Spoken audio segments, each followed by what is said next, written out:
Salut tout le monde, après un petit peu plus d'une semaine d'absence, je reviens. Aujourd'hui on se retrouve pour parler de la Red Bull RB16 qui a été la première écurie à bien faire rouler sa voiture tout simplement à Silverstone quelques jours avant les essais hivernaux. Red Bull a trollé Renault pendant à peu près toute la journée en faisant des stories Insta, en mettant des photos de sa voiture en action pendant que Renault présentait sa nouvelle voiture à l'atelier Renault. Mais en fait ils nous ont présenté juste des rendus 3D, donc on n'y voyait pas grand chose.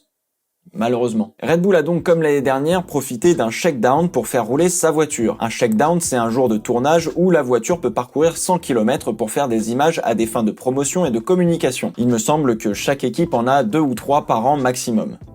C'est même peut-être moins. Cette pratique est devenue monnaie courante et se fait généralement avant les essais hivernaux pour valider que la voiture fonctionne bien et correctement avant de vouloir enchaîner les tours pendant les journées des essais. Au niveau de la livrée, du coup, c'est exactement la même. Absolument rien n'a changé, seul le logo Honda est devenu un peu plus gros, mais tout le reste est exactement pareil. La livrée fonctionne très bien comme elle est, c'est pas ce que j'apprécie ni ce que je déteste, ça me laisse un petit peu indifférent en vrai. Parlons de la voiture. Le nez de la voiture est vraiment un élément qui a beaucoup fait parler. On avait déjà un trou l'année précédente, là ils en ont carrément rajouté 2 au-dessus du premier. Il faudra vérifier l'information, mais ces 2 petits trous permettraient d'envoyer l'air juste au-dessous du châssis pour le fourguer dans le S-Duct. Le S-Duct, pour ceux qui ne savent pas, c'est un conduit qui a la forme d'un S et qui a pour mission de choper l'air plutôt perturbateur sous le châssis et de l'envoyer au-dessus de la coque de la voiture. Ainsi, l'air qui se dirige vers les bargeboards et le fond plat est plus propre et donc plus efficace. L'autre trou, principal on va dire, permet de canaliser l'air correctement pour l'envoyer vers le fond plat et les bargeboards. Rien de vraiment nouveau de ce côté-là. À noter qu'il y a un plan vertical sous la coque pour séparer proprement le flux d'air qui arrive visiblement. Ce plan existe généralement sur toutes les F1, mais celui de Red Bull est vraiment très gros. L'aileron est différent du style Ferrari, plus imposant avec plus de traînée. C'est un aileron très similaire à la fin de l'année 2019, donc aucun doute qu'ils testeront à Barcelone des nouveautés de ce côté-là. La philosophie reste similaire, on va dire, à celle de l'année dernière. On note tout de même l'apparition d'une cape, concept inventé par Mercedes et qui prend le rôle d'un tunnel. Le but est de canaliser l'air non perturbé qui vient directement sous le nez de la voiture vers le fond plat et les bargeboards. Red Bull utilise aussi des suspensions plus basses que l'année dernière. Normalement, sur le papier, j'ai appris que cela pouvait donner plus d'adhérence mécanique à la voiture dans les virages lents par exemple. Cela permet aussi de redescendre le centre de gravité, pratique pour les secteurs sinueux qui ne demandent pas trop d'aéro. La forme du triangle de suspension et des bras de suspension en règle générale est légèrement tournée vers le bas pour pouvoir envoyer l'air vers les bargeboards. D'ailleurs, les petites oreilles sur le nez de la voiture ont aussi ce rôle de ramener un peu d'air supplémentaire et accélérer le tout vers les bargeboards pour ensuite alimenter le reste de la voiture, sidepods, puis diffuseur. Les bargeboards sont relativement complexes, pas grand chose à dire dessus, mais surtout la forme des sidepods est vraiment intéressante. Mercedes utilisait cette forme en 2018, je pense, voire 2017, où on peut voir une nette cassure vers la fin du sidepods et le début du capot moteur, où l'on vient loger la boîte de vitesse. Le but, choper l'air qui arrive par le dessus et l'emmener dans cette espèce de rainure vers le fond plat, puis le diffuseur. Cela rappelle un petit peu l'époque des échappements soufflés avec le fameux effet Coanda pour les connaisseurs, mais ça je reviendrai dessus dans une autre vidéo à mon avis parce que c'est un peu plus complexe. Pour finir, 2 montants pour tenir l'aileron arrière, on peut presque parier qu'on viendra y loger un T-Wing à un moment donné. Et les suspensions arrière ont été légèrement retravaillées, elles sont placées plus hautes pour un gain aéro.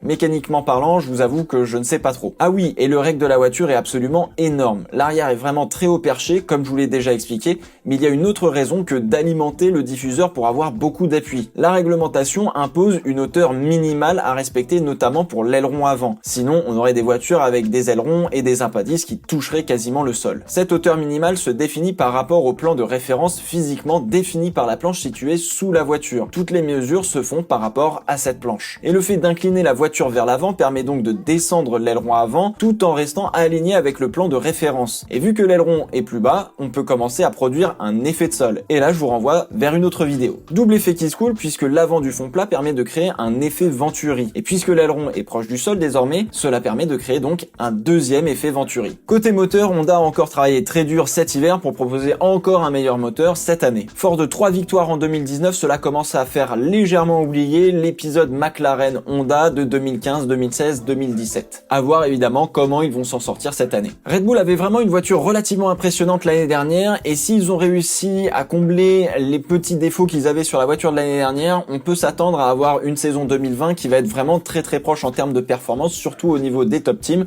Le midfield, j'en parle même pas. La voiture pourrait être capable de jouer la gagne à la régulière. Verstappen confirmera ça en victoire et Albon devra se retrouver souvent sur le podium. Le Thaïlandais n'est plus étranger à l'équipe et il faudra confirmer cette année. Et qu'on soit bien d'accord, il en a pleinement les capacités. La suite des F1 dans une prochaine vidéo. Portez-vous bien. Ciao ciao.